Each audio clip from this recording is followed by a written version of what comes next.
for thank you so much for making the time to come out tonight. Just on behalf of Mayor Wu and the Streets Cabinet, I just want to say that we are excited to see a project move forward on State Street.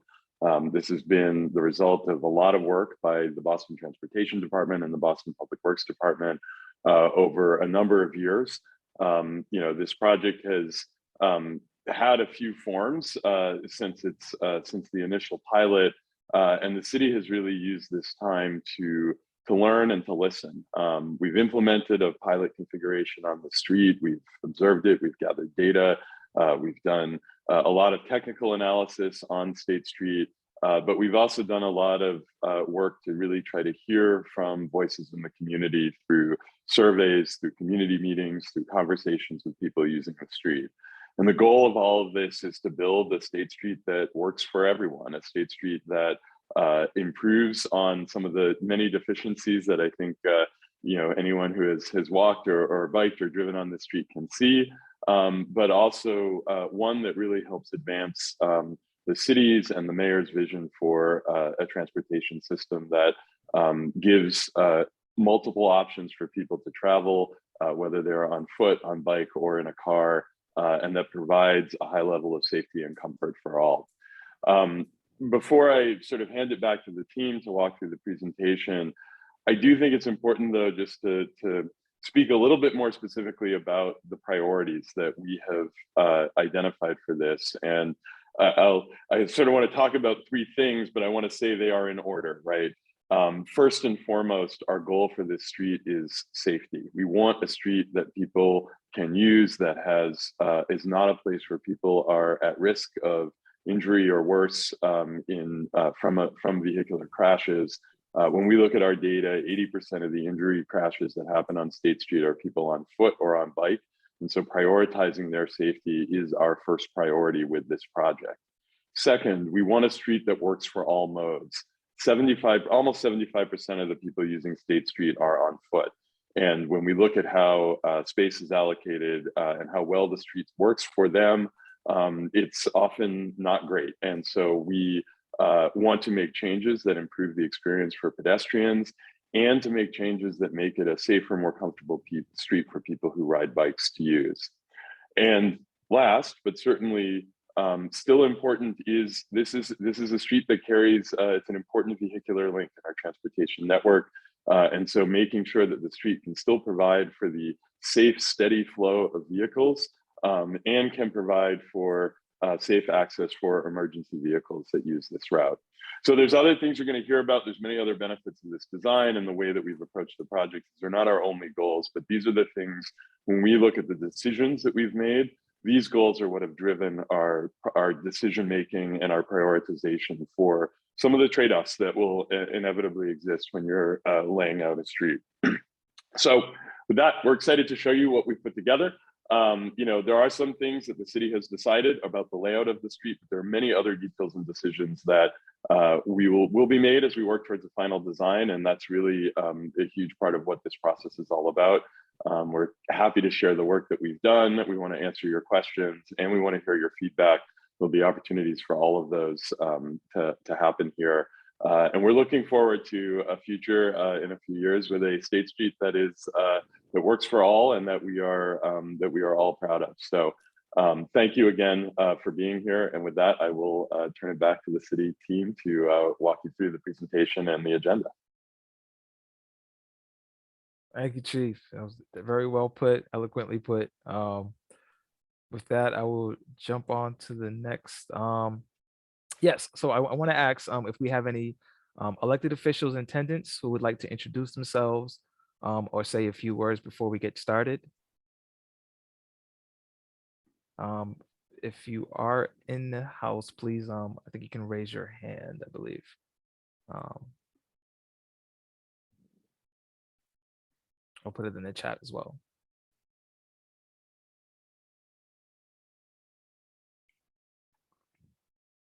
Hey everyone, how's it going? This is Patrick from Rep. Aaron Mikewitz's office. Just here to listen to the city's presentation tonight. And I just wanted to mention if the public does have any comment they want to send to the city, if they CC us on that as well, that'll be helpful for our office. I'll make sure to put my contact information in the chat. Thanks, everyone. Thank you, Patrick. All right, moving on to Mary.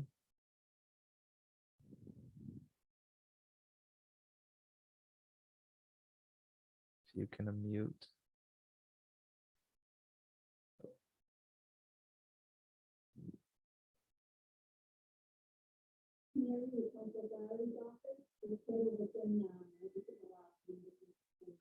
Hi, Mary. I think we're having trouble hearing you.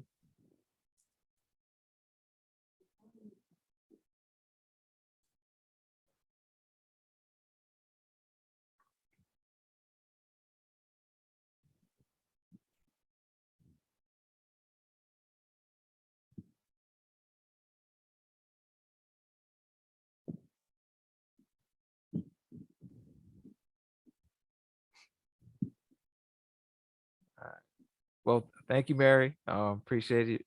Just you can put the information in the chat. Just kind of let everyone know whose offices you're attending from.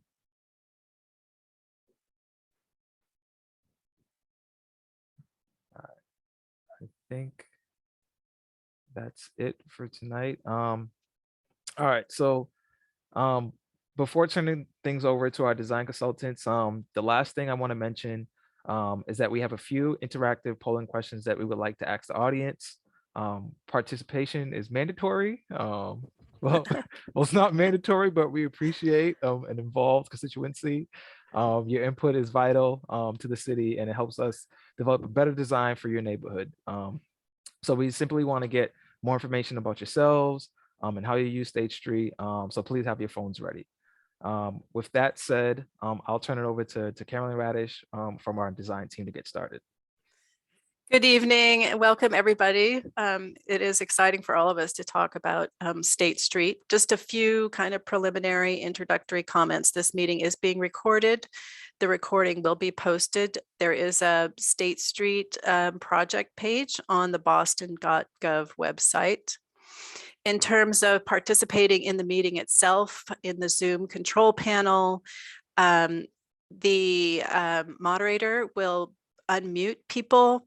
And that is shown here in the microphone. Your camera can be on or off. Maybe they're all off for this meeting.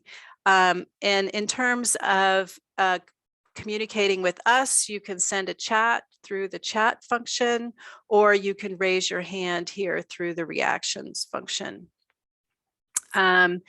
We'll start with a short presentation. You can post a question in the chat, or you can raise your digital hand and your microphone will be unmuted. If you're joining by phone, you can press *9 to raise your hand and *6 to unmute.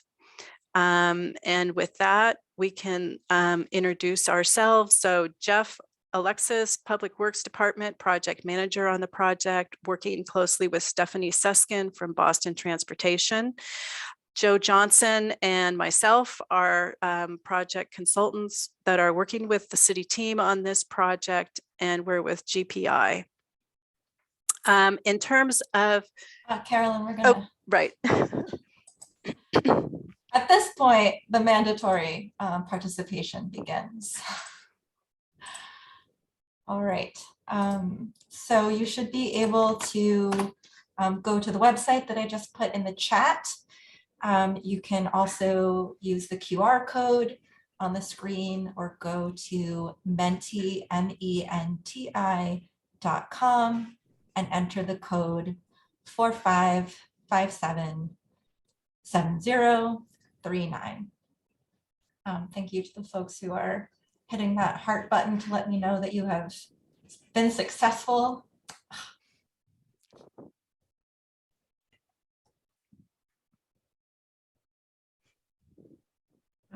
Just gonna wait for a few more people to be able to connect.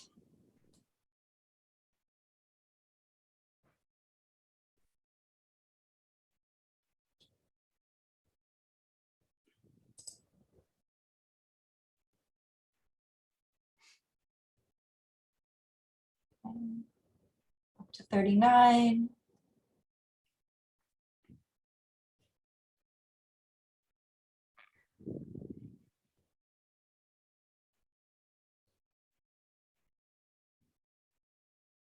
43.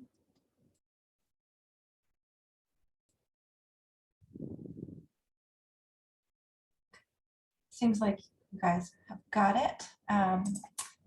All right, so first question, we just are interested in where you live.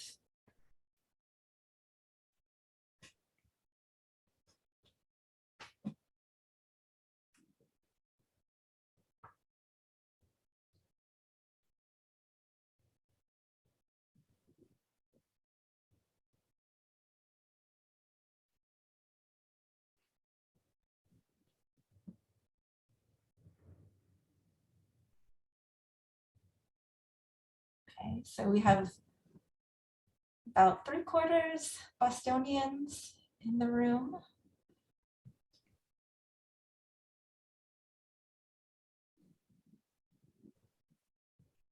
Some Bay Village representation in there.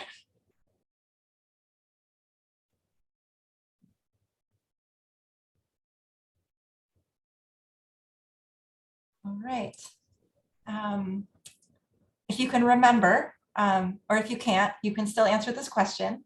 Have you participated in any of our State Street engagement previously? And so that includes stopping by our outdoor events, watching those project videos that Jeff mentioned, responding to our surveys, any way that you've interacted with us and the project.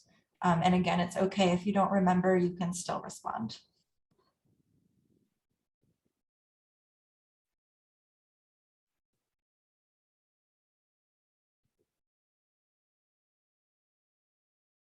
Great, so we have a good mix of folks who are both familiar and have participated in the process previously, and a bunch of folks who are joining us tonight for the first time. So very exciting. Thank you all for joining. All right, free form question. What words come to mind when you think about State Street? You can enter up to 5, but you don't have to. And this will generate a word cloud with your responses.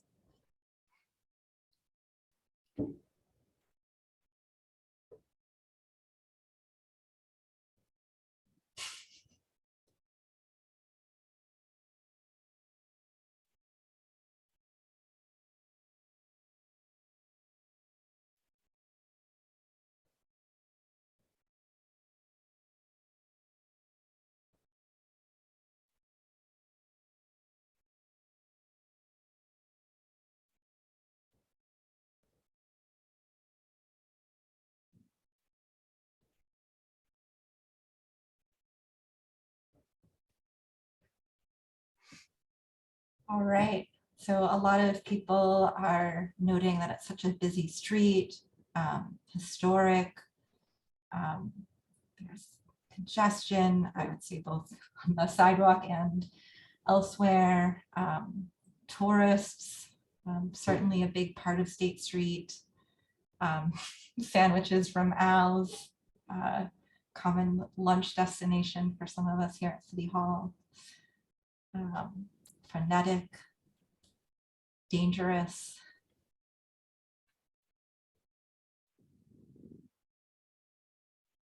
Yeah, lots of words.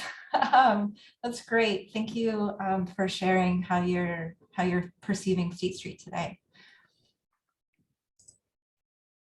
All right, and how do you use State Street? This is just a few options, so feel free to select all of the ones that apply to you.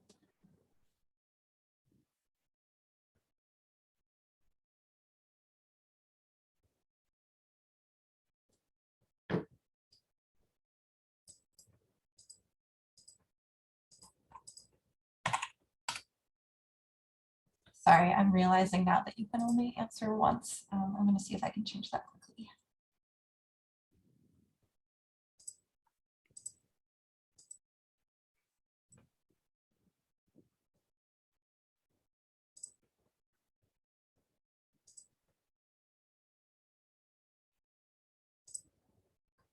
Okay, should be changed now. You should be able to choose more than one.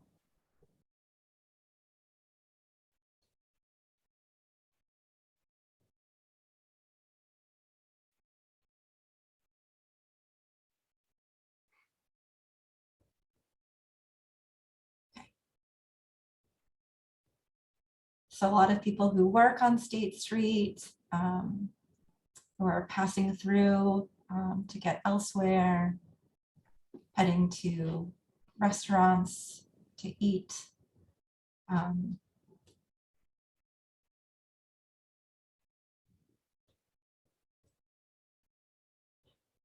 Keep those dots coming.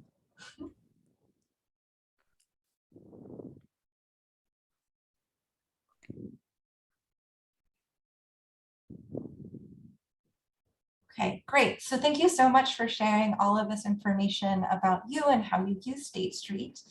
While Carolyn and the team are presenting, you're going to be able to use the Mentimeter function to enter your questions. We would love for you to use this to enter your questions and then respond to other people's questions. So you can vote them, you can give them a thumbs up if you think that's a good question. At the end of the meeting, we're going to come back to this and start answering some of those questions that you all liked the most, whether you actually liked them or you just liked them because it's a thumbs up. But this is where we're going to be putting them. They will be moderated. I will be reviewing them. So please don't use language that you wouldn't use in a public setting in front of other people. And then I'll start letting them in and you'll be able to give them a thumbs up on your phone or on your browser window. And with that, I'll hand it back over to Carolyn. Thank you, Stephanie.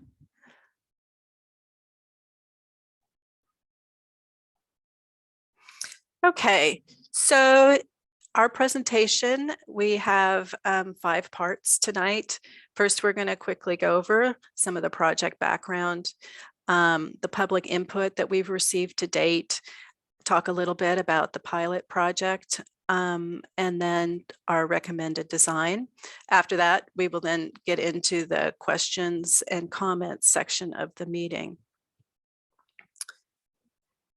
So in terms of project background, we probably all know State Street. It's one of Boston's iconic streets, and it's part of the historic fabric. It's at an important pedestrian vehicle crossroads. You know, to the north is Faneuil Hall, to the south is the financial district. We've got the old State House on one end, Long Wharf on the aquarium at the other end, the Greenway, you know, nearby Government Center, all these uses coming through and generating demand along State Street. The street is in need of improvement.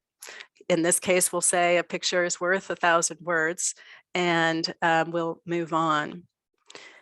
Pedestrian space in particular is inadequate on State Street. Pedestrians outnumbered vehicles 3 to 1 in 2019, pre-pandemic. You can see from the images here that it's regular that pedestrians overflow the sidewalks. There's not enough space within State Street to accommodate the number of pedestrians. I'm happy to report that this image on the left is from last week, and that, you know, after 2 years of COVID and a pretty desolate scene in the area, that pedestrians are back in force. This picture here on the right is in front of the Custom House. This is one of the important historic landmarks on State Street, and it's very inadequate for the number of pedestrians using it. Prior to the pilot, curbside usage loading on State Street was disorganized. It creates safety issues for pedestrians crossing. You could see here how anybody in this crosswalk would be in danger stepping out to cross the street. There was, you know, a lot of uses up and down the street, cars parking where it was not allowed to park, and double parking, people making their own rules about using the curbs on State Street. It's also an important missing link in the bicycle network. This is the Connect Historic Boston route for the downtown. This part has been constructed from Cambridge Street through the north end of Connect Historic Boston, and State Street is this critical link that connects the waterfront with, Cambridge Street and Tremont Street.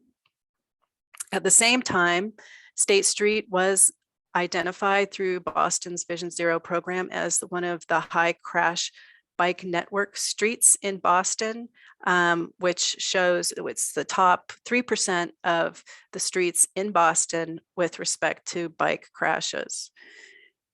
Other troubling parts about the crash history of Boston, again, looking at the Vision Zero crash records, which include only injury crashes.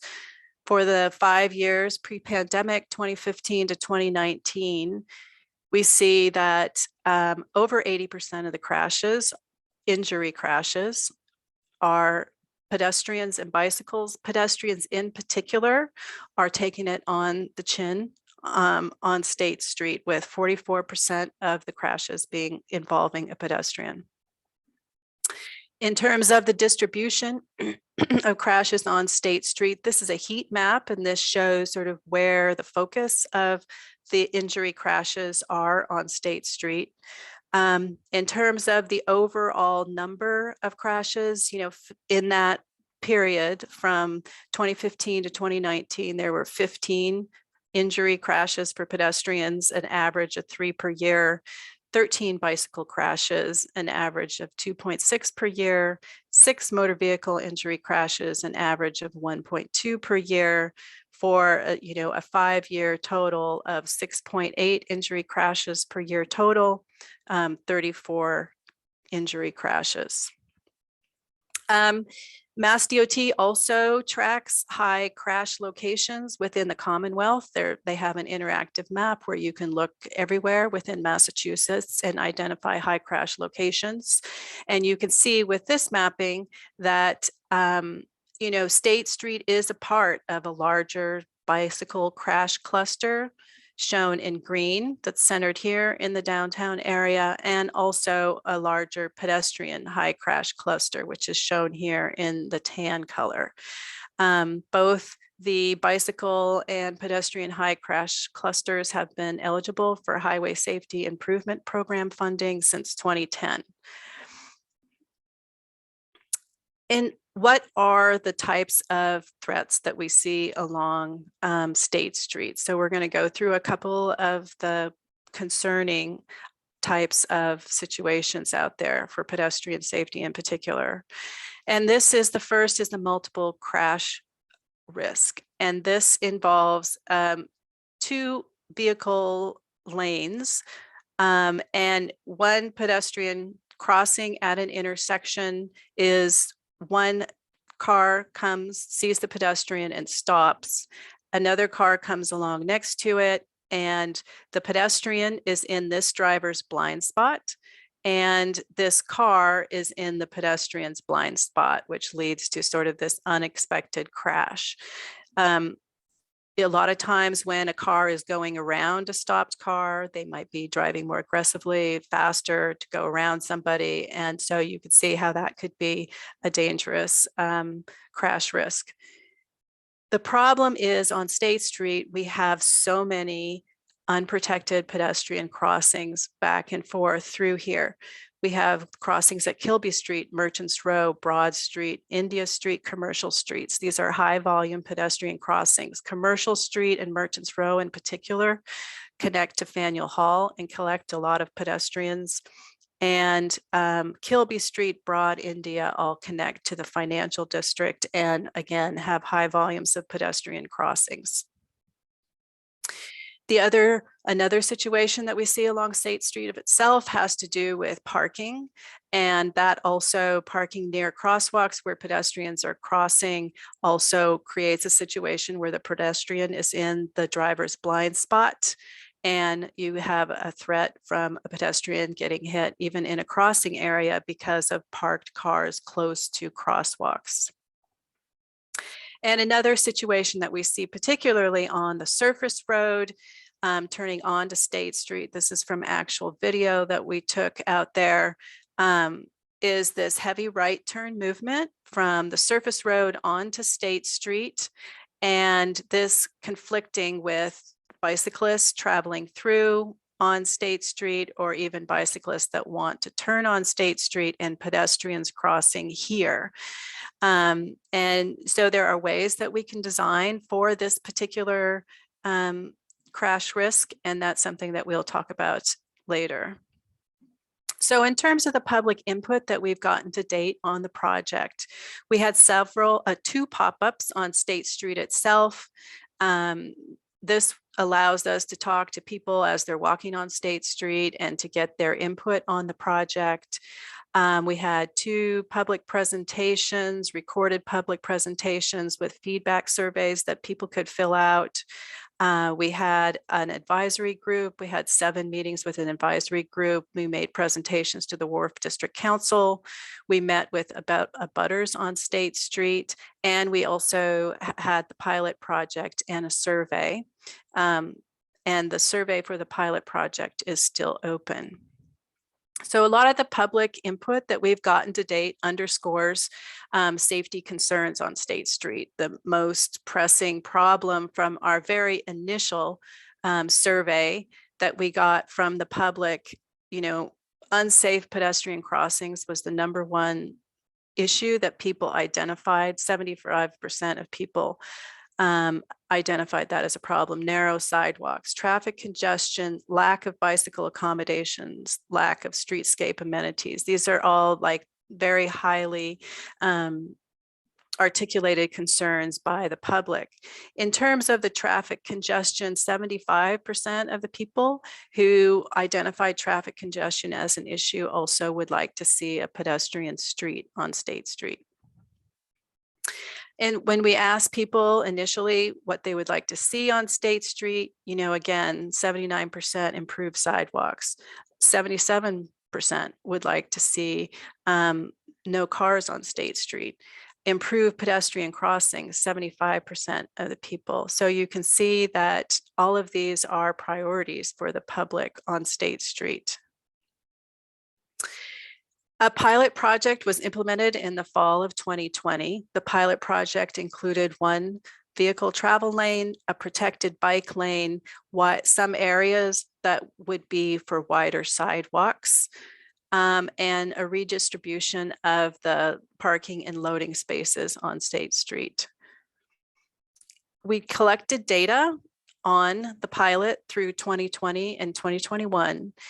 During that time, we found that the injury crashes were 60% lower for all modes compared to the 2 years prior to the pilot, and that bicyclist volumes were up 15% in June 2021 compared with July 2019. So comparing 2 summer periods, and that is despite the COVID shutdowns.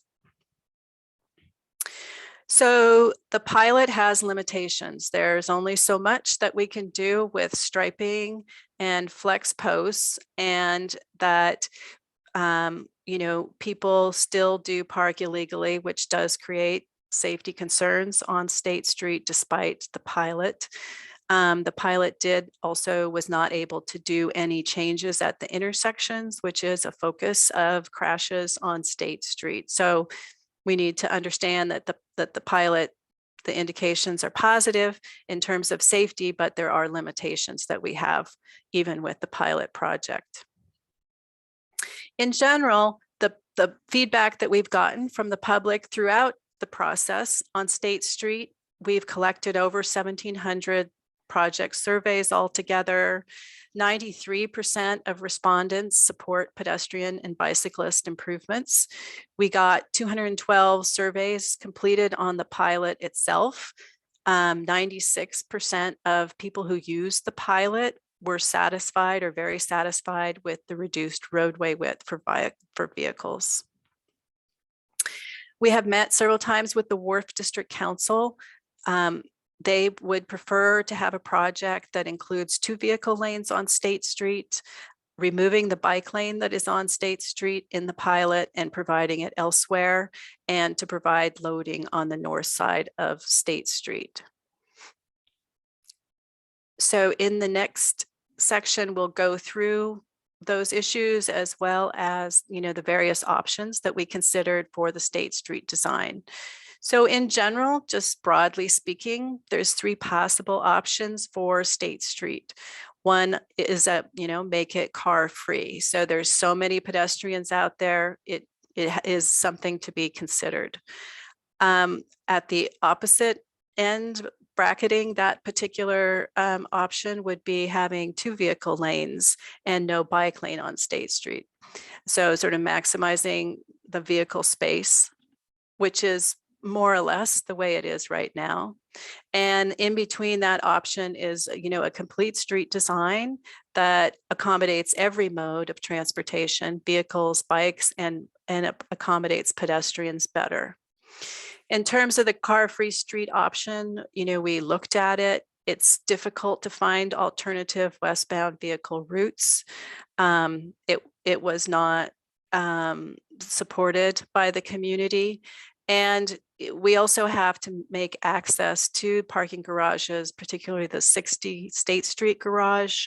So there would need to be vehicles allowed on State Street to access that parking area. In terms of 2 vehicle lanes and taking the bike lane off State Street, that project, that type of an alternative just does not address the pedestrian and bicyclist safety issues that are out there. And so what we are recommending is a complete street design that balances the available right-of-way among all users and protects the most vulnerable users and makes it safe for all modes. This is a diagram just sort of looking, at why we couldn't accommodate pedestrian-only street, because a lot of the surveys that we get returned from the public say, why can't you make it a pedestrian street? The green areas are showing, sort of where vehicles would need to be routed. We looked at several options there, and at the end of the day, it caused some confusion and it didn't seem like a feasible alternative. So thinking about the design for the street that we're recommending, the first thing is that there's a narrow pinch point on State Street between Bostonia and where Ginger Man was at Chatham Row. This is 35 feet building face to building face. So whatever street section is going to be accommodated on State Street in terms of vehicle lanes, bicycle lanes, has to work at this narrow pinch point and then move up and down the street. Where the street widens out, there's opportunities for parking, loading, wider sidewalks, but we sort of have to start at the pinch point and work our way up and down the street. So looking at the street section at the pinch point, this was the pre-pilot condition, 22-foot roadway, 7-foot sidewalk on one side, a 6-foot sidewalk on the other. So a lot of space dedicated for vehicles, not much space for pedestrians, and no space at all for bicyclists. So what we're recommending is to take some of this space, redistribute it for a 10-foot travel lane, a 6.5-foot buffered bike lane, and space added to the sidewalks on either side. The combination of the travel lane and the buffered bike lane allows for emergency vehicle access. We need 20 feet for emergency vehicle access to get through, and that's what we have provided with those 2 lanes.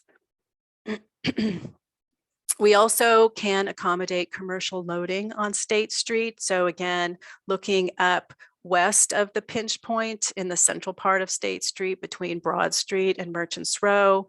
Prior to the pilot, we had 31 feet of space dedicated to vehicles for vehicle traveling and for loading, and 9 and 11-foot sidewalks.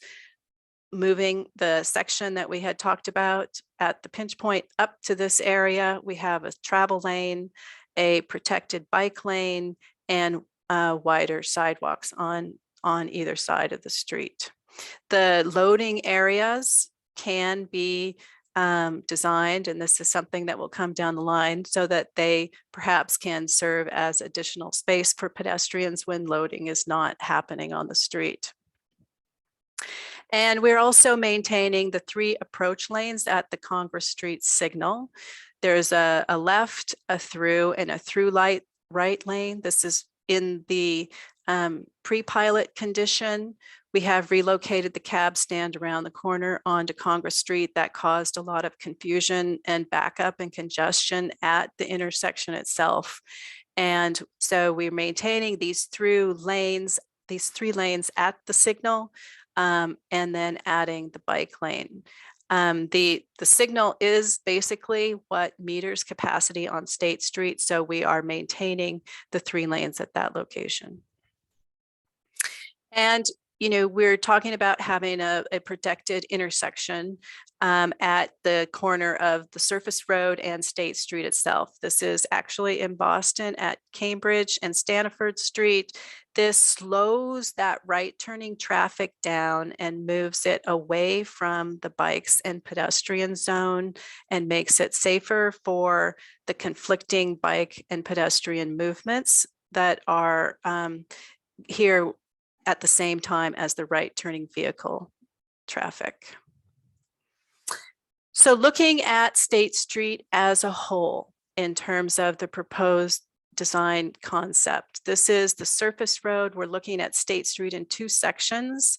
This is here from the surface road to Chatham Street Row on top, and from Chatham Row to Congress Street on the bottom plan.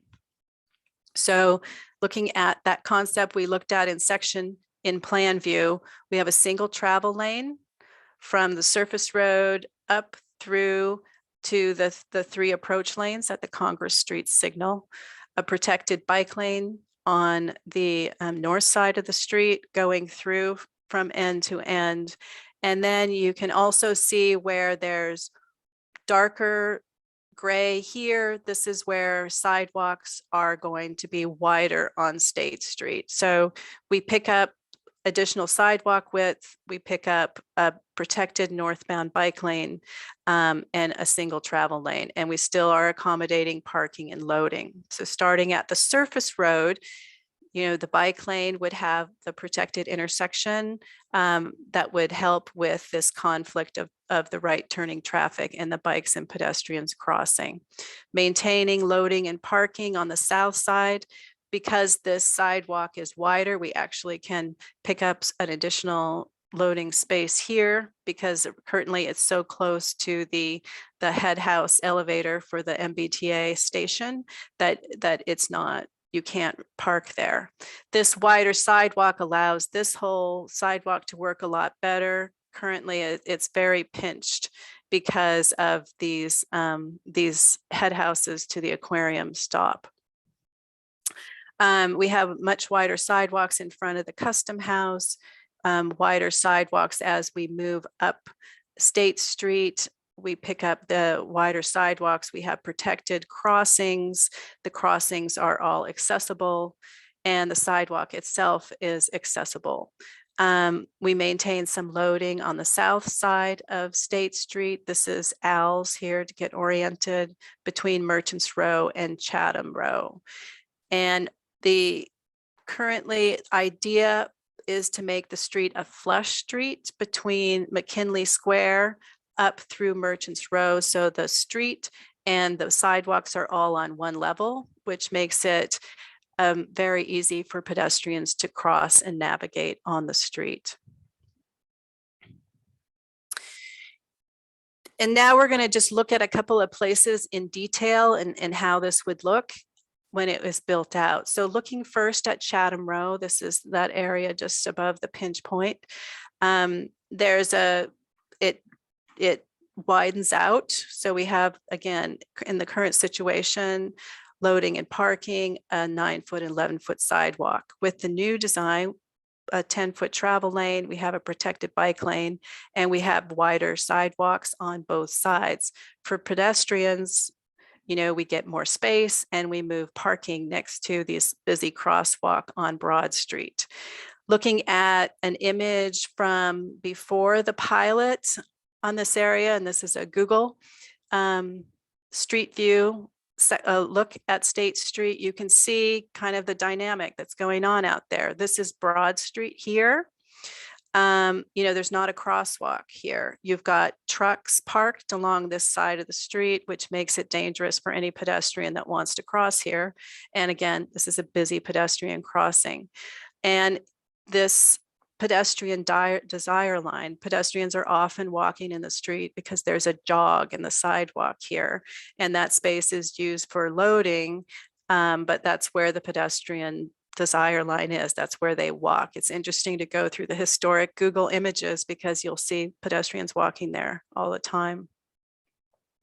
And this is the proposed configuration of State Street. So you have here a much narrower crossing distance. So the pedestrians are in the street, in the car travel lane where it's most risky for them to be. That distance is greatly narrowed from where it was in the pre-pilot condition. You have flush crosswalks, making it easy for pedestrians to traverse the street. You have marked crosswalks at each leg of the intersection. We're removing parking that can obscure pedestrians that are crossing the street. And we have a wider accessible sidewalk and improved lighting that will also make it safer for pedestrians on the street. Looking at another location further up the street at Merchants Row, again, we have this wider space dedicated to vehicle use, a 10-foot and a 9-foot sidewalk. In this area, we put through the travel lane, the bike lane. We have a bump out at the crosswalk and a widened sidewalk on the south side, removing parking again next to the crosswalk. Again, looking at a pre-pilot condition on State Street. This is Merchants Row coming through here. You can see how wide this crossing is. So again, when pedestrians are here, they're at risk. There's not a crosswalk marked on, both sides of Merchants Row. So somebody coming out of 75 State wanting to have lunch at Zoe, they're not going to go up to this crosswalk and then come down again. So having that State Street, that crosswalk across State Street is important. Again, trucks parked, obscuring any pedestrians in the crosswalk. It's also interesting to note, sort of how the use of the space of State Street is used in the pre-pilot condition. In both of the images that I just saw, that I just put up, you could see that typically it's one lane of traffic that is using all of this space with loading on one side. All of this space then often invited people to park on this side. And so it sort of added to the free-for-all on State Street because the curb to curb distance was so wide. In the proposed condition, again, the space that the pedestrians are in the travel lane is greatly narrowed with the proposed design. Again, crossings at each leg of the Merchants Row crosswalk, parking pulled back away from the crosswalk to make it safer.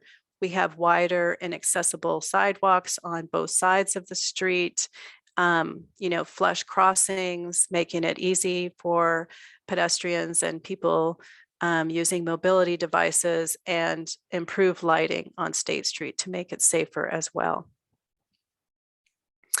So just then talking about some of the trade-offs in terms of the use of the public right-of-way, congestion, capacity, and vehicle lanes. In some ways, these we've learned a lot about State Street. We've been through a lot in this couple past years. And the street on the left is State Street in a year ago, April 2021, where basically congestion was eliminated on State Street, and it was not good for anybody. And the picture on the right, you can see is State Street last week. It's very busy, lots of people, lots of cars, people are back. The area is vibrant. In some ways, it's a little bit of a relief to be able to talk about congestion that, that perhaps these days that we saw in the last couple of years are behind us. Congestion is something that's larger than State Street. It's, Congress Street, it's Court Street, it's downtown, it's a major, CBD financial district of a major American city is congested at some period of the day. And on State Street itself, capacity is largely governed by the signal at Congress Street and the uncontrolled pedestrian crossings. That's what slows the traffic down. And it's not the travel lanes. The travel lanes are storage. So you have, something like 26 seconds of green time at this signal. That is how people get through, and the throughput on State Street is metered at that signal. And there are then, particularly in the PM peak, there are some conflicts with pedestrians crossing Congress Street that slows down that right turn movement. We took travel time and queue observations last week on State Street. And this is what we found. In the AM peak, it took a minimum of 1 minute 50 seconds, so just after 2 minutes to get through end to end on State Street, and that includes the signal at Congress Street. It took a maximum of 5 minutes and 52 seconds, so just under 6 minutes at the maximum to get through end to end on State Street, including the Congress Street signal, and an average of 3 minutes and 28 seconds in the morning peak hour. In the noon peak hour, and these are pictures from that time period. In the noon peak hour, again, the minimum was just under 2 minutes end to end on State Street, the maximum 4 minutes, and the average was just under 3 minutes to get through State Street end to end, even when the traffic was going down the street, moving slow and steady. The PM peak, it's more congested.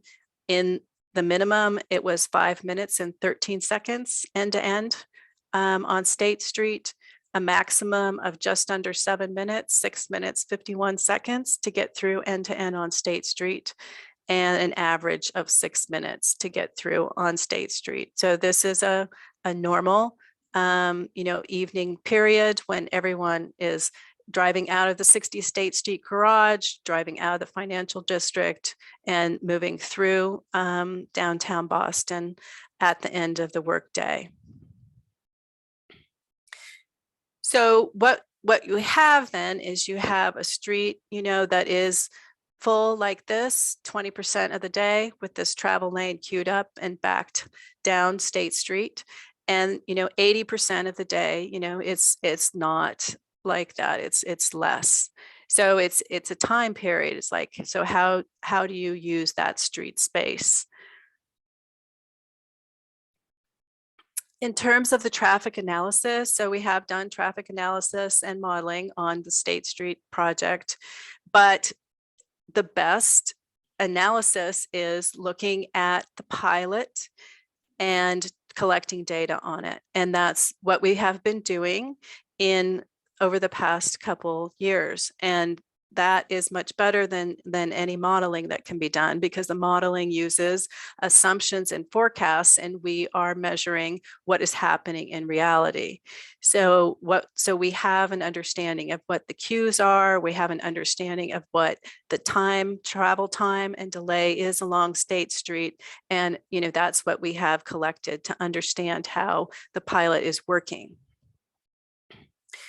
Some options that we're looking at and we'll continue to look at as we go forward on State Street. So the Wharf District Council asked if we could consider a modification to Hanover Street to allow a left turn that could come down Congress. So this would allow another westbound route through Hanover Street that could connect then up Court Street to Congress to Cambridge and Tremont Street. So this idea will be considered as a part of the North Station to Seaport project, which is looking at Congress Street in detail for all modes of transportation as well. This left turn is currently precluded by a median that goes through the middle of Congress Street. We are also going to look at, as requested by the abutters, reversing the direction on Chatham Street. So Chatham is currently a one-way street in the eastbound direction, and we can evaluate making it a one-way street in the westbound direction, which would provide a westbound route to the 60 State Street garage. And that is something that we will evaluate as a part of this project. In terms of the loading and the curbside uses, we will continue to allow, the configuration of loading that we have put in through the pilot and look for refinements as we go through it. This is looking at the blue areas are the standard commercial loading, 7 a.m. to 7 p.m., 30-minute parking.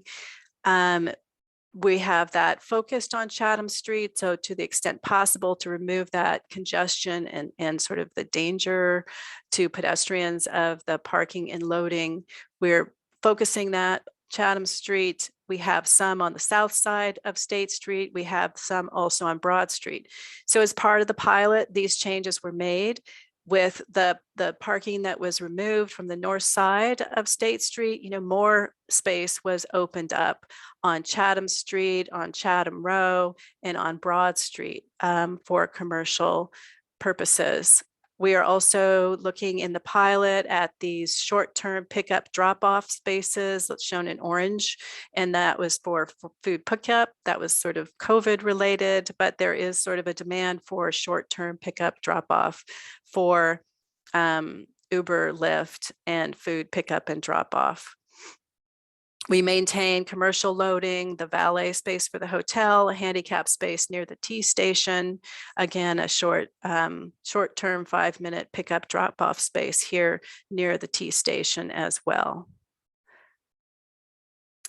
We'll continue to, look at the best options for managing the TNC transportation network activity. That's Uber and Lyft pickups and drop-offs, pickup and drop-off activity in the area. These are both issues that affect the streets of Boston citywide and are looked at a citywide basis, and we'll always incorporate within the State Street design the best solutions for these issues going forward. And finally, a big opportunity for State Street is the street beautification, better lighting out there. It's kind of dark in the evening. It doesn't feel really nice. And it's such an important street in Boston. Boston has a big birthday coming up in 2030, 400 years old. State Street has a lot to do with what happened 400 years ago. So, we want the street to be ready for the celebration. And these are important aspects of the street design itself. The State Street also has the walk to the sea, which is, important, like the Freedom Trail. And there is an opportunity with the design to sort of have that articulate the walk to the sea within the design of the State Street streetscape going forward. So there are a lot of opportunities within the street beautification aspects of the design. So in terms of going forward, we are going to initiate final design this summer 22. Public engagement through the design process will be ongoing. And that the goal is to advertise the project for construction in fall of 2023, which would mean construction going on in 2024. So with that concludes our presentation, and we are looking forward to speaking with all of you about questions and comments that you have on the project. Thanks, Caroline.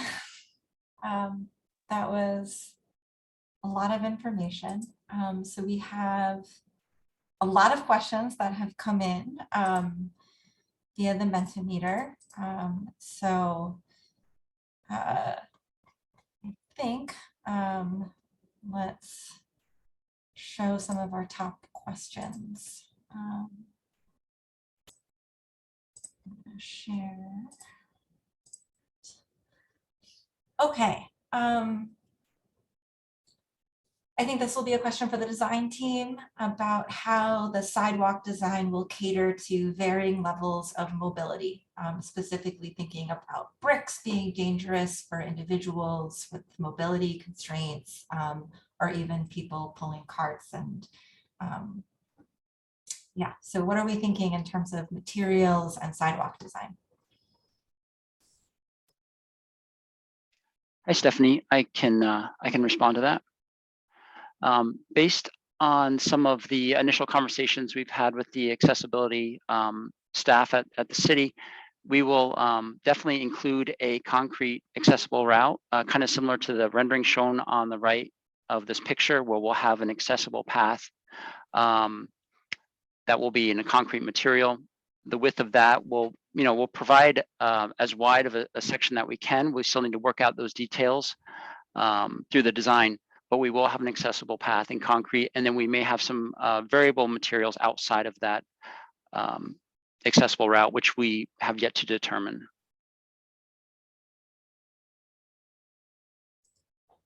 Great. And I will add that Jeff and I have been having conversations with the Disabilities Commission about some specifics related to how we divide sidewalk level bike facilities and actual sidewalks for folks who have low vision or who are blind. So we'll definitely be incorporating those best practices. All right. Next question. Is a bi-directional bike lane an option?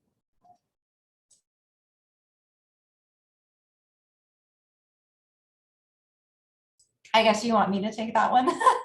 Yes, yes, definitely. So, That's fair. Okay. So the answer is no, because we have been exploring an alternate, but just as well connected eastbound route elsewhere through downtown and the financial district. Some of the routing will be dependent on the bus network redesign that the state has recently shared a draft of. So if you have not seen that yet, I can put the link in the chat for you. So we're kind of waiting a little bit to understand what's going on there. There's also a project that the city is undertaking on on Congress Street to be looking at bus priority and how we can accommodate a better bus connection from North Station to South Station and beyond in both directions. I think that, I understand that people want two-way bike facilities, but the reality here is that it would be extremely complicated to have that happen at the intersection of Congress Street. We have a lot of things moving there, including a lot of pedestrians, and in thinking about who our streets are for, the number one audience for us is people with disabilities to begin with, and having bikes conflict with any pedestrian movement, especially when we have so many pedestrians moving, would be really challenging for us to manage while still processing bus traffic and vehicle movements. As most people know, it's a kind of a complicated intersection because of the way that Devonshire comes in. But we are looking at a route that is just as well connected. Understand that some people will go the wrong way. People go the wrong way on all kinds of streets, whether they're driving or biking or in any other type of vehicle. So at this time, we're really focused on having this be our premier sort of westbound route in the city.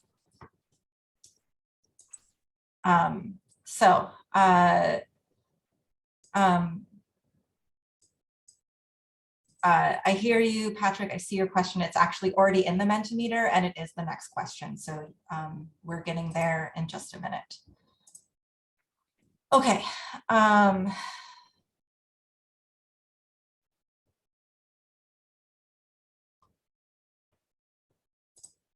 Here we go. So how are we going to manage with this flush condition? What are we thinking? How are we going to keep vehicles out of the bike lane? How are we going to keep them out of the pedestrian area. And Carolyn, if you want to reshare your screen, you can do that.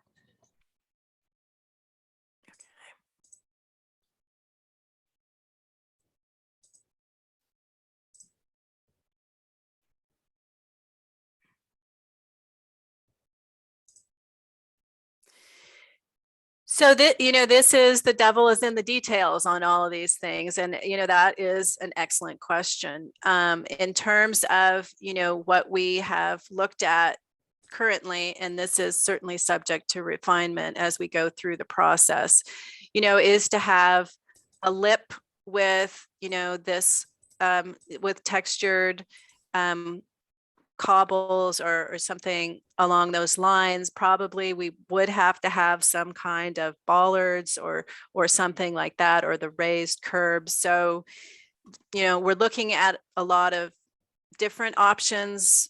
That's in the next phase of design. And honestly, whether it's makes sense to be flush this full length or not is also, something that we're going to be looking into in more detail as we go through the process.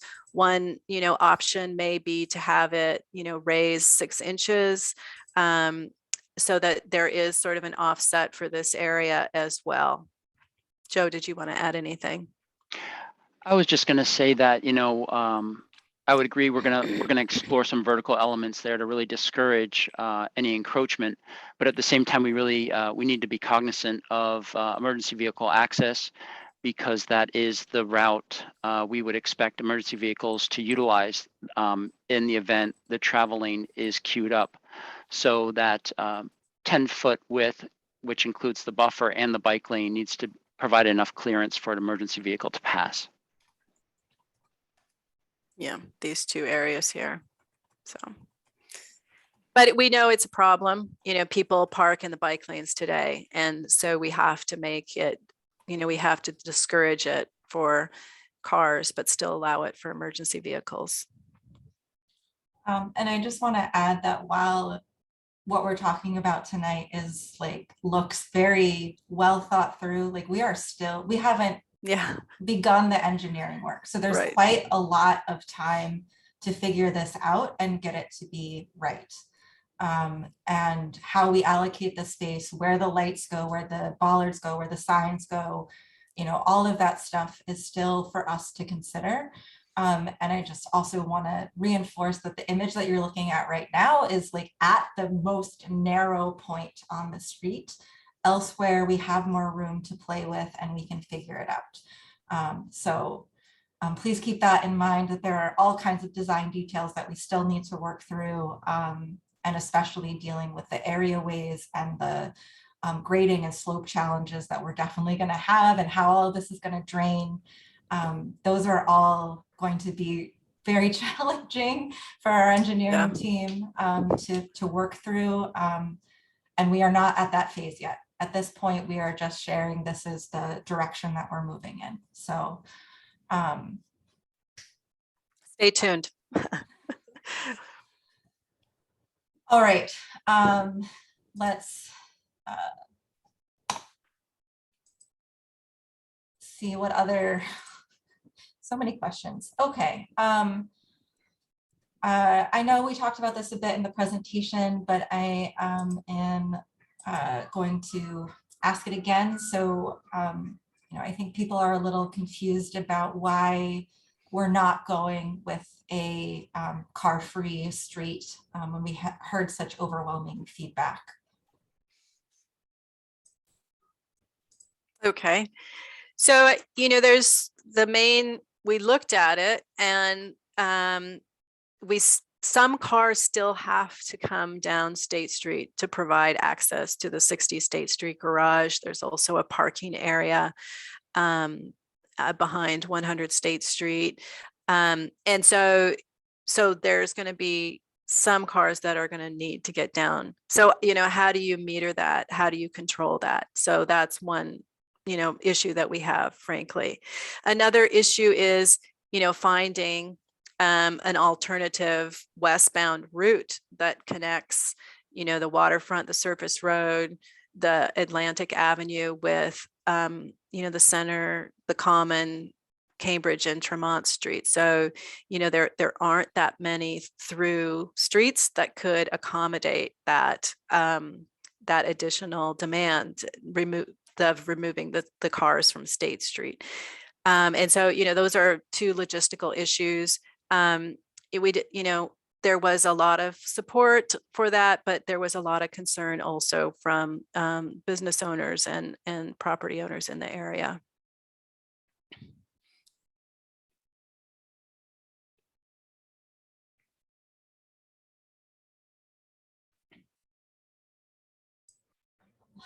Okay, let's shift gears a little bit. Will the historic nature of State Street as the original main thoroughfare through colonial Boston be highlighted in the design? Yes, we really want to do that. State Street has an illustrious history that tells a lot about the history of Boston itself. And, you know, the old State House, certainly that view from State Street, one of the iconic views of Boston, you know, that you see, you know, in the Celtics playoffs, in the Patriots games, you know, it's so important to everybody, and connecting and telling that story of the street and how it grew and how the shoreline moved down the street with the walk to the sea, and connecting all of those important historic landmarks and making it understandable and visible to people is, you know, really what we're looking forward to looking at in the next phase of design. And, you know, we're going to be looking for public input on those types of features as we go forward.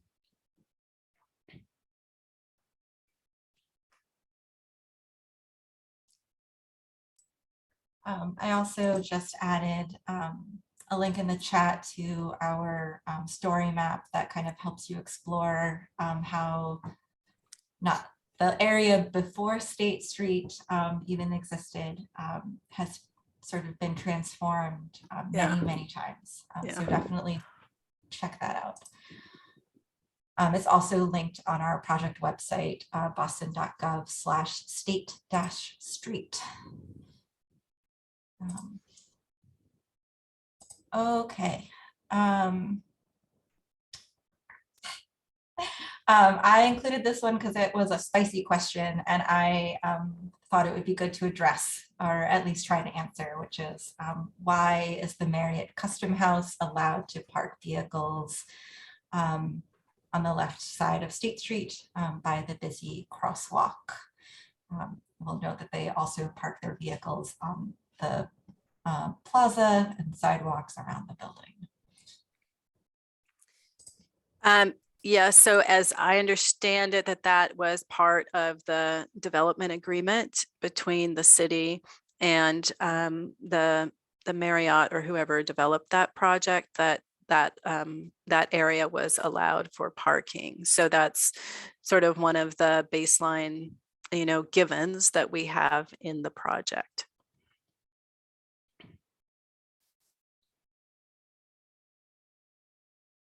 In the new design, you know, we would have bump outs so that there is, you know, protection for pedestrians crossing at those crosswalks on either side of that parking area.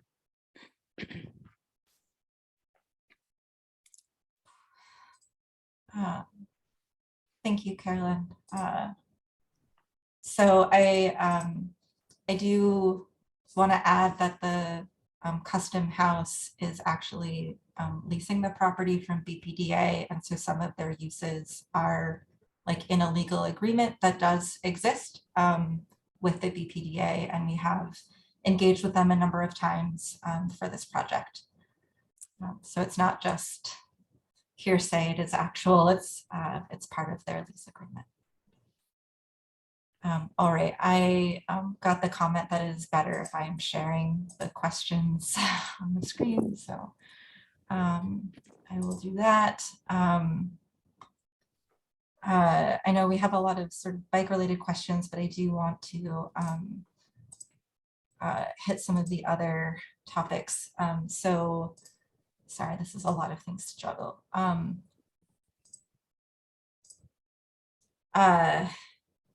it's not the one that I wanted, but okay, let's, can you talk a little bit to the traffic analysis that we have been doing many, many times for this project? At the Congress Street signal, the car storage empties out halfway through the green cycle during rush hour. How does the traffic analysis support 3 full lanes on State Street? Joe, do you want to? Yeah, I can speak a little bit to that. Yeah, as Carolyn mentioned, State Street is a challenge to model in terms of traffic because there are so many variables. And we found it to be very challenging because you have so many uncontrolled pedestrian crossings. And I think what's being referenced here is that vehicles are getting stuck, at the midpoint, at Broad Street, or various crosswalk locations on State Street, so they don't actually get to Congress at times. And as what's stated in this question, the queue kind of empties out at Congress, and sometimes you still have a queue, but it's further back from Congress because it's stopped for pedestrians crossing. So we did look at this using a few different analysis tools, but having the 3 lanes does give us some storage to process through that signal, because another big component is that we have a concurrent walk phase on Congress Street. So for vehicles taking a right off of State to head northbound on Congress, there's a concurrent pedestrian phase there. So sometimes that right turn is not able to proceed even on the green signal. And if we only had 2 travel lanes, that means we'd only effectively have 1 through/right lane, and that could be basically fully shut down for that concurrent walk phase. So having the 3 lanes allows us to still process some through traffic in the event that that right turn is yielding to pedestrian traffic. And then of course there's that exclusive left to head southbound on Congress Street. Hopefully that answers your question.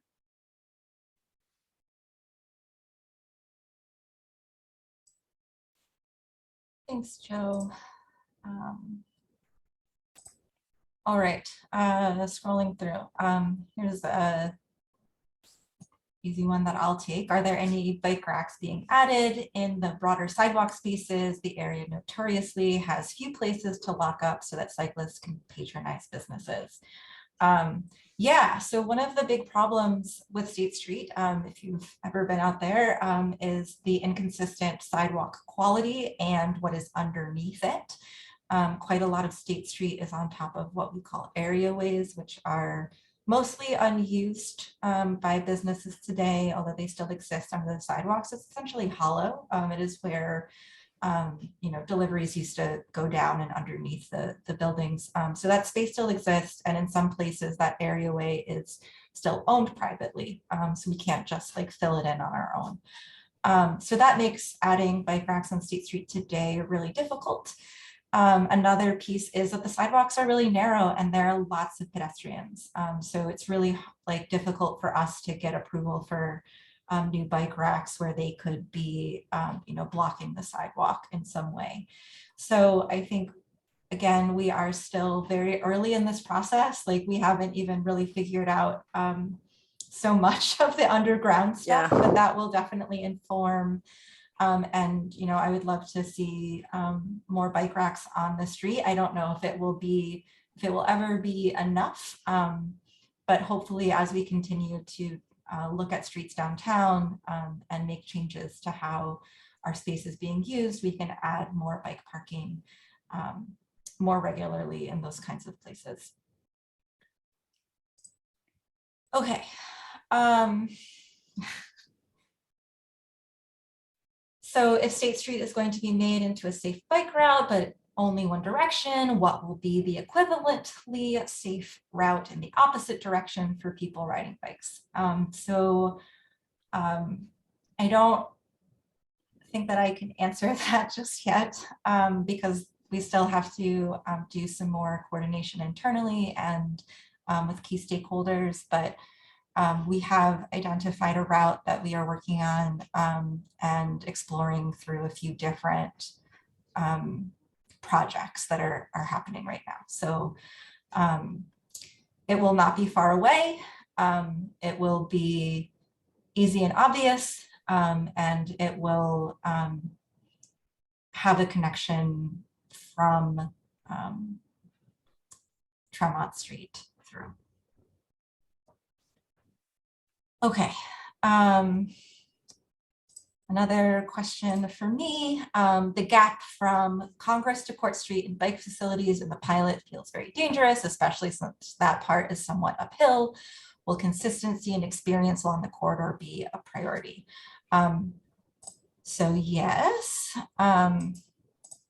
and we are working through a few things. So as I mentioned, you know, the MBTA just released, or the state, I guess, just released a bus network redesign, which I'm not sure how familiar everyone is with it, but I can share the map on my screen quickly.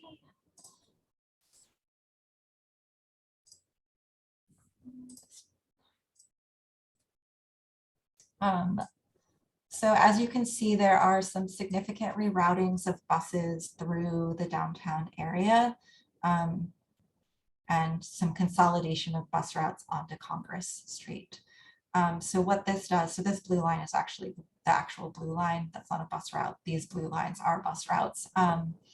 What that does is remove some of the need for bus travel up State Street and onto Court Street, which, if this plan goes ahead and if we are moving along with facilities on Congress Street to prioritize all of these buses and to make it an easy and convenient experience for everyone, that does give us more space in this block from State to Washington. From Washington to Court Square is tricky. We have another tight area and a lot of competing needs, including providing curbside access for people with disabilities who are staying at the shelter. So this is an active discussion internally about alternatives and what we can do to make sure that this bike connection, when it's created with the State Street project, is able to continue up Court Street. If the bus network redesign moves ahead, again, that makes it a little bit easier because we won't have buses. We won't have buses on Devonshire either. But we also still have that pinch point to work through. So I don't have any more like concepts or details right now, but we have had a number of conversations, productive conversations internally to try to figure this out. Okay, back to the questions. Okay, let's do the timeline question.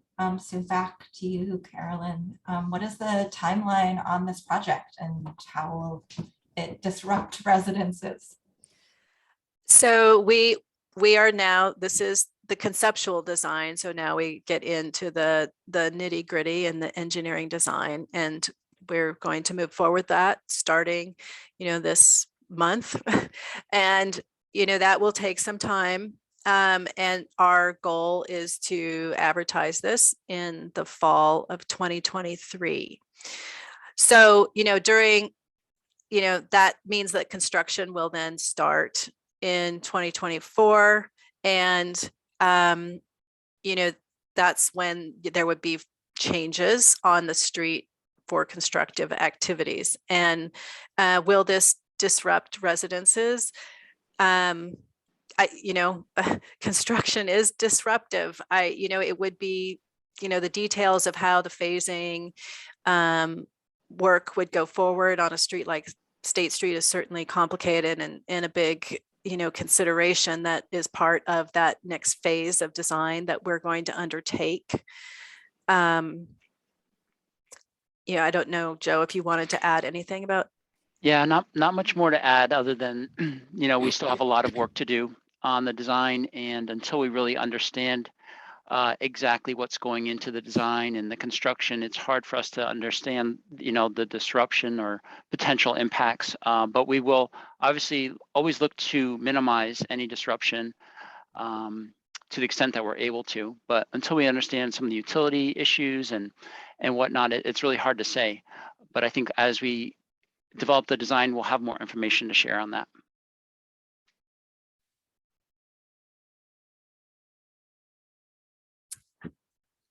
Yeah, and I'll just add that with any of the products that we work, that we advertise and we work on in Public Works and Transportation Department, we look to provide, traffic management plans, pedestrian management plans.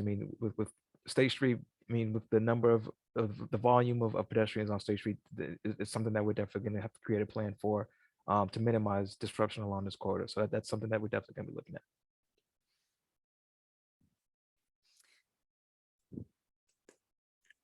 Traffic slowing measures on State Street. So that's an excellent topic. So really a lot of what we're doing, we think will keep traffic slow and steady on State Street, narrowing the travel lane, providing, the bike lane next to the travel lane, all of these things to sort of bring in the travel lane, the flush street design, all of that is intended to calm traffic going through there. And, we will look at other options as we get into detailed design. But a lot of the pieces of the concept are traffic calming in nature. The bump outs at the crosswalks, certainly the narrow travel lane, those kinds of measures should calm traffic going through State Street.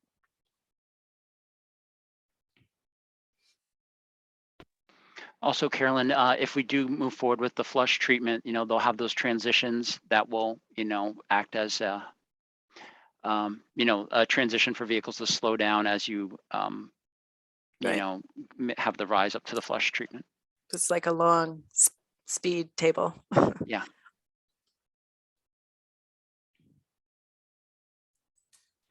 Thank you.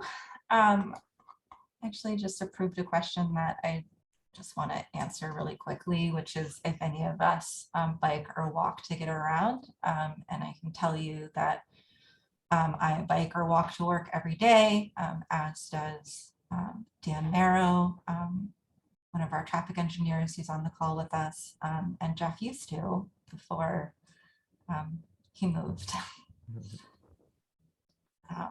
Can't speak for GPI, but I believe that Carolyn and Joe, you are Walk, yeah. And bike, yep. Yeah. So you're really getting a team that understands all of the different perspectives of getting around in Boston. And I will also just put him on the spot, but I think most people know that our chief of streets is a regular cyclist and rides to work most days. Okay, so I also want to go back to this Congress Street traffic maximizing question. So I think the first thing that I want to point out is that we have a lot of people on buses who are also moving on Congress Street and Devonshire Street today. So that's one thing. I also would say that what we're actually trying to do in our traffic signal is balance what amount of time everyone has and the burden of delay on everyone. So that's why you'll see at times at that intersection, there are crosswalks that will come on and drivers will be able to turn over them because they'll have a concurrent green signal. But there's also a phase that is completely pedestrians only because we have so many people on foot crossing in all these directions. So it really is a balancing act. And if we were maximizing car throughput or vehicle throughput, including buses, we would probably not have that exclusive phase. we would probably be doing some other things in that intersection. And I think some people may remember that we actually used to have another lane on Congress Street feeding into State Street, Court Street. That was a slip lane that was closed 15 years ago, maybe. But so we have been kind of slowly reclaiming this space and providing more room for people on foot specifically. Okay. So there's still 55 questions in here. Okay.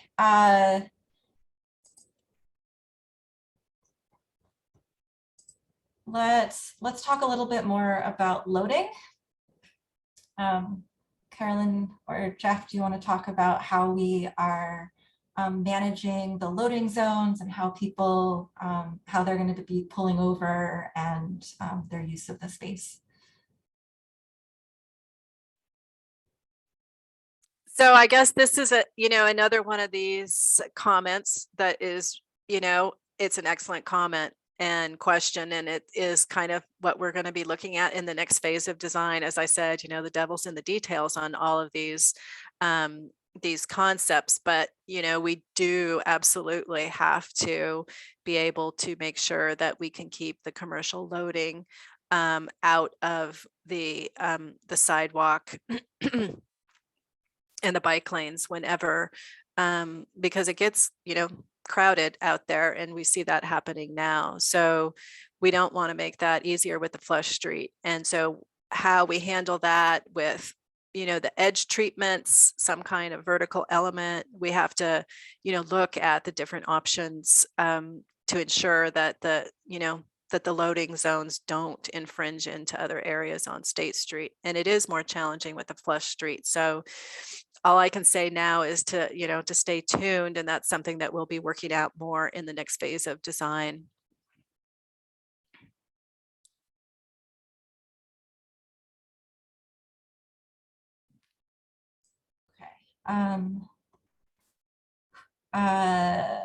Okay, so we've gotten a few questions and duplicate questions wondering about circulation options and what we looked at. And I actually dug up one of our earlier presentations that explored this. So as long as you guys don't mind, blast from the past, I will share that.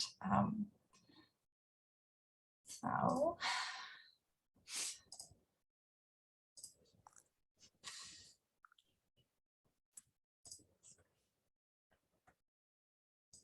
Sorry, this is like a lot of computer things to be dealing with right now.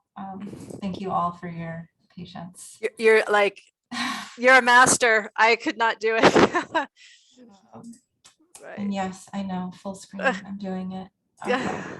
All right, so back when we were starting this project and before we implemented the pilot, we looked at a number of options. We also had quite a lot of traffic origin destination data, which I can also show, but I think we'll just stick with this for right now. So here's one option that we considered for how to route traffic around kind of State Street, still providing access to those garages, which while some people feel they're unpopular, they are legal owned businesses. So we do need to make sure that we're keeping access to them.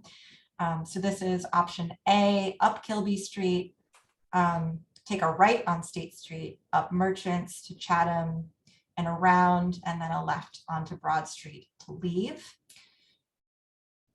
Option B, similar but opposite. So you would come up Broad Street, around Chatham, down Merchant, the State to Kilby. So Kilby Street would change direction.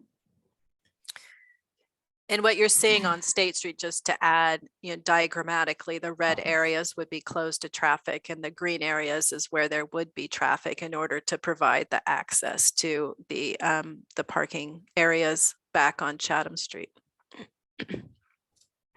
Thank you for clarifying that. And then there was an option of, okay, what if State Street was two-way between, and Kilby was two-way, and everything just kind of went to Merchants Road to Chatham and just kind of dead-ended Chatham at State Street. We also looked at a hybrid plan that provided more options for access with a two-way Kilby, a two-way Exchange Place, and a two-way stretch of State Street. Yeah. Yeah. Um, We did fond look at a lot of memories. options. Yeah. It's a lot of options.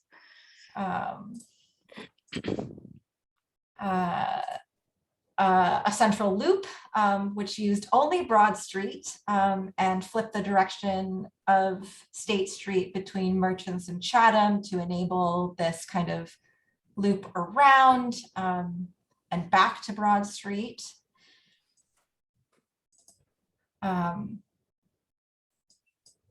And I think those were all of the options. I think so. I think you got it. Yeah.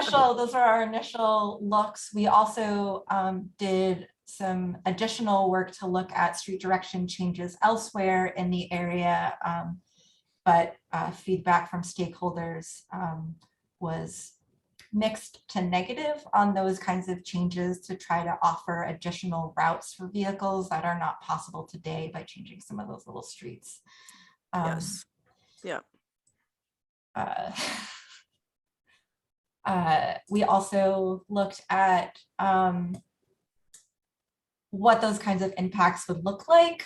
So one of the big changes would be allowing northbound lefts from Congress Street, which today are not allowed. And then also, as mentioned in the presentation already, looking at allowing Hanover Street on days without the market for vehicles to be able to turn left onto Congress Street from Hanover Street. And then there's a bunch of other spillback things that we went through too.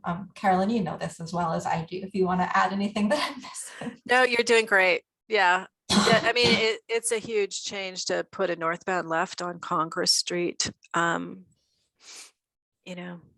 Yeah, I mean, it's not totally off the table. The bus project is taking another look at this intersection, and we'll be coordinating with them closely to make sure that all of this makes sense.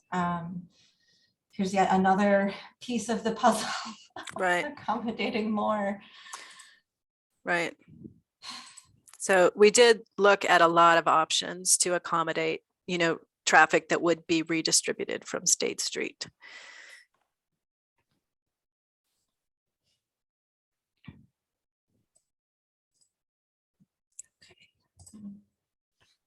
Back to the questions. Time.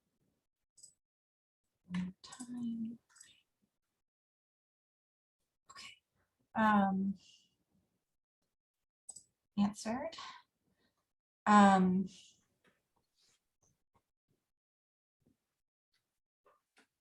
see. This one. It is after 8, so maybe one more reminder of our timeline. The timeline. So I think we already answered this question actually, but yeah, but just for people who are for one more reminder. Yes. So this presentation has laid out what we would call the conceptual design, and so now we get into the detailed engineering, starting right away this summer.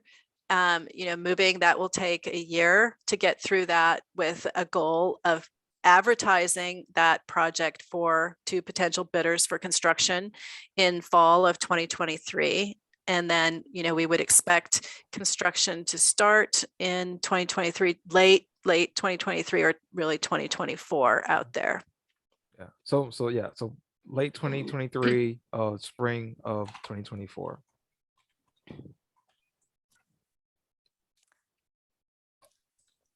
Okay.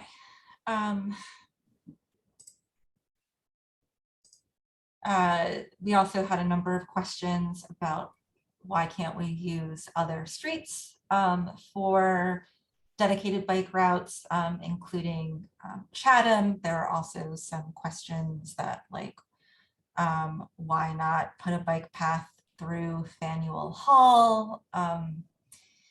So I'm going to, again, share something different, because we also looked at all of these other options. We had some specific questions.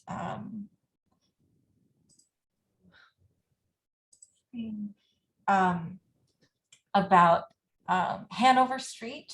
So right now, just like for vehicles, Hanover Street is not really a viable alternative to State Street because of the median on Congress Street, as well as its use for the market on 2 days a week.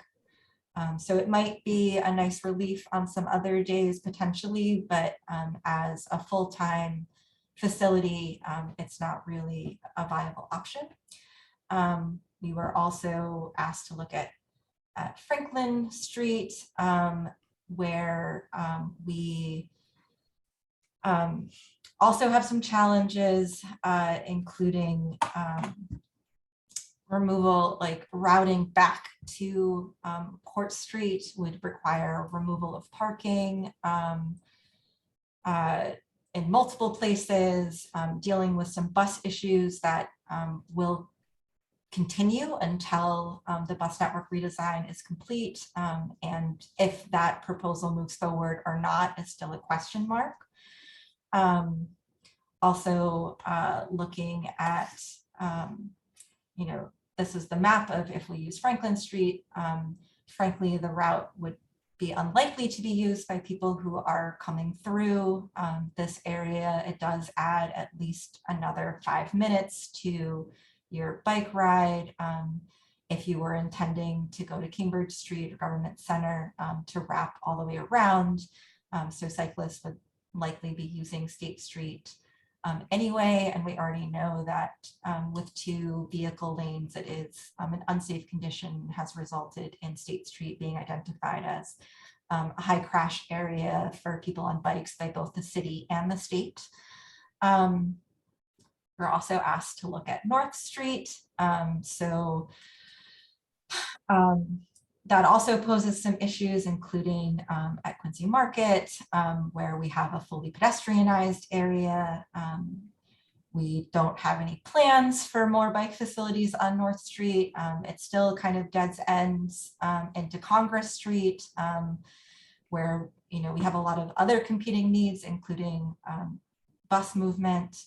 And again, this will take additional time to travel in those directions. If I could just jump in, just, from a big picture point of view, obviously putting bike lanes in anywhere in downtown Boston is challenging. And there will be a lot of these same kind of conversations that we have on State Street with, what about the loading? What about the, the different things that are going on there? And it's speaking to the question specifically about Chatham Street, I do not believe that that is a safer street. There's a lot of big trucks there. Big trucks and bikes don't mix. And as Stephanie says, it's, if we're going to build a bike network, it needs to be what people are going to use, that is reliable and safe. Just making these circuitous directions, nobody's going to take that, and it's going to go back to people using State Street on a bike without the benefit of a bike lane. And we're not helping the safety problems that are documented out there at all. Some of these other streets, may need bike lanes as well. So because you could see from the state map, this is a high crash cluster for bicycles.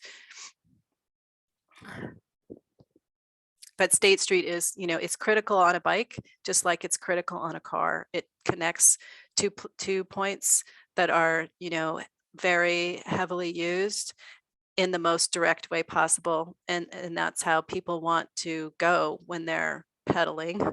Speaking for myself, I'm kind of a lazy biker. I don't want to go out of my way. I don't want to go up hills if I don't have to. And I think that, other people probably feel that way as well.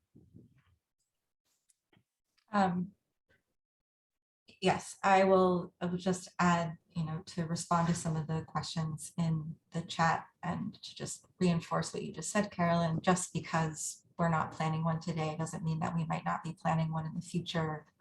Right now, the majority of our streets in Boston don't have protected bike lanes. I think we have 800 miles or something like that. And I think there are 20 with protected bike lanes. Yeah. So, there is still a lot of work to do. And, we want to make a network that really emphasizes, especially downtown, our core values as a city that the chief laid out earlier, which is, really caring a lot about safety and designing for the most safe that we can.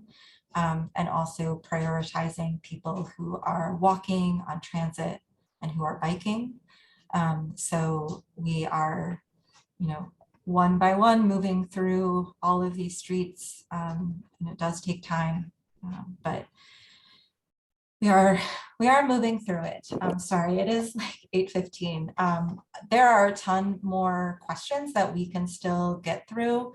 I would say if you are interested in thinking about like big picture network stuff, there was a Plan Downtown initiative that was looking at like really big picture changes for transportation. If that relaunches, I encourage everyone to participate in that process. There's only so much that one street project can do, but to look at the whole downtown network is really something that our planning friends would be working on with all of you.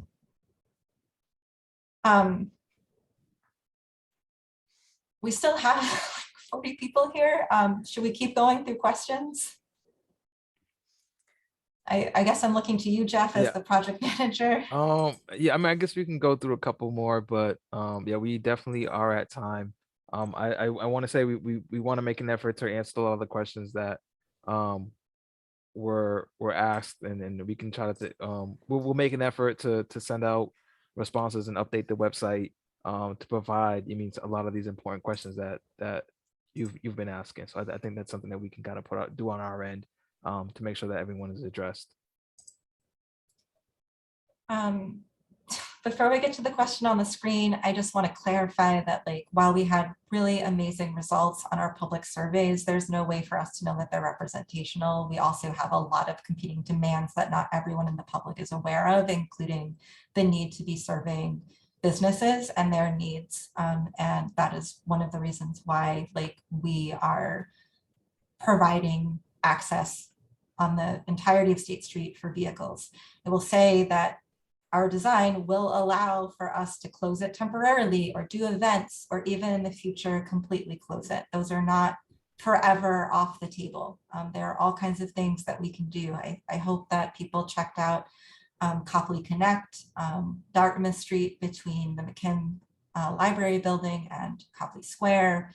That street normally has traffic on it, and we have closed it for 10 days to try things out and to do something different. So all of the feedback is being heard, but our approach with this design is for right now balancing what we have to balance today with the emphasis on, really providing more safe space for walking and biking. And if there's a point where we can close down the street temporarily or forever, that's always on the table. Again, streets change.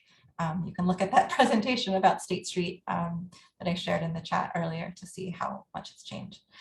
Okay, this one's for you, Jeff. Can you talk to me about maintenance and how we're going to take care of this street? Yes.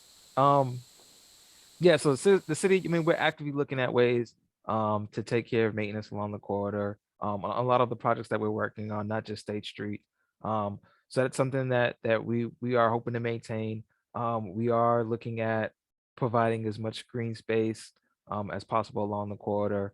As you can see from the planter in this nice photo. So yeah, I mean, it's something that we take a look at. Businesses as well, if they're interested, we're happy to have businesses along the corridor sign on to maintain any greenscape. I mean, should they want us to do something a little bit more significant. So that's something that we're looking at, that we're working on taking care of as the city, but also we're happy to partner up with local business to do so.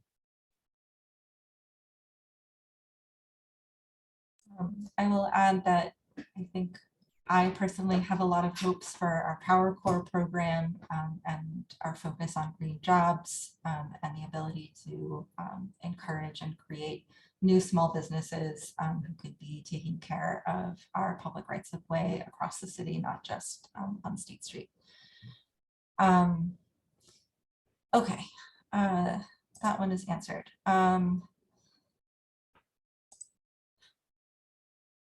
Let's talk a little bit about how we are going to manage conflicts between people biking and people who are crossing the street using the crosswalks. I'm gonna throw that one to you, Carolyn. So again, this is the next phase of design that we will be going into. And so I'm assuming that this is talking about where the pedestrians cross the bike lane. And so those will be marked with a crosswalk, just like a street is marked with a crosswalk. And there are, ways that you can, through signage and pavement markings, warn bicyclists about upcoming crossings of pedestrians. In certain areas when I've biked, in Copenhagen, sometimes there was even sort of rumble strips on crossings that were particularly problematic that bicyclists were not yielding on.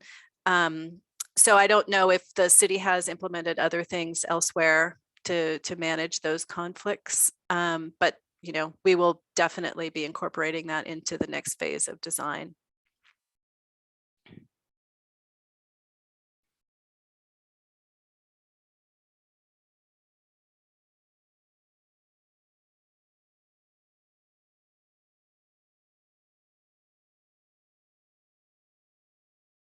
Steph, I think you're muted.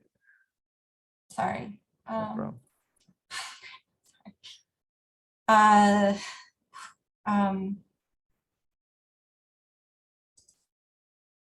Well, actually, let's do this question about notice. So how was notice of this meeting provided, and to whom? Many people in the chat only heard about the meeting last minute. I can start that one. So we have been building an email list over 3+ years since we started this project, including many people who filled out our surveys online. So all of those emails went in. We also notified a number of organizations who served on our advisory group for a year. I know a number of them also passed the information out to their members. Jeff, are there other things that I'm missing? Yes. Yeah, we had a social media blast where we try to send out notification in regards to this project. We definitely reached out to neighborhood services, to kind of help us assist with distributing and just providing notification about this project. So yeah, we have an extensive contact list. Happy to have you join our contact list. If you sign on to the website, you can put in your email so you can get on any additional updates on the State Street project. This community engagement process isn't finished. It's not done yet. As Carolyn mentioned, there's a lot of details that we need to square away for this project. So we're happy to have you on board. But we are sorry that we didn't get you. We didn't get your attention sooner. But as we said, this is still ongoing, and we're happy to get your participation and involvement. And thank you for coming, even if you found out at the last minute. It's, it's really great to have a lot of people coming to the meeting. And I think just to emphasize, this is not the only time that we will be getting feedback from everyone. The slides and the recording will be posted on our website. Those will be shared out with everyone on the email list. And actually, if you signed up for this meeting, you will be put on the email list. We will continue to do some in-person engagement and other activities to make sure that we're spreading the word as much as possible, and letting folks know that this project is continuing. We did have some posters on the street for almost 2 years, Yeah. talking about how State Street was being redesigned, and to go to the website.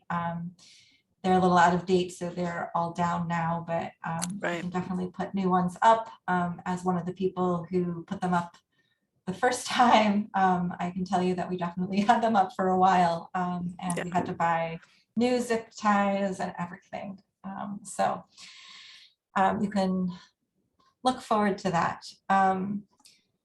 There are still a few more questions, but I think we've mostly answered them through our other questions, and we can, as Jeff mentioned, put together a response to comments and share those out widely with everyone to have access to it. So I think I'm good on questions at this time. Yeah, I think we're at time. I mean, we thank everyone for joining us. I think this was a great discussion, a lot of questions, a lot of important questions that we try to provide answers to, and we'll continue this conversation, of course. But yeah, thank you for joining us. Good night. We're definitely moving forward, and we definitely still need your input. Thank you. Yes, thank you.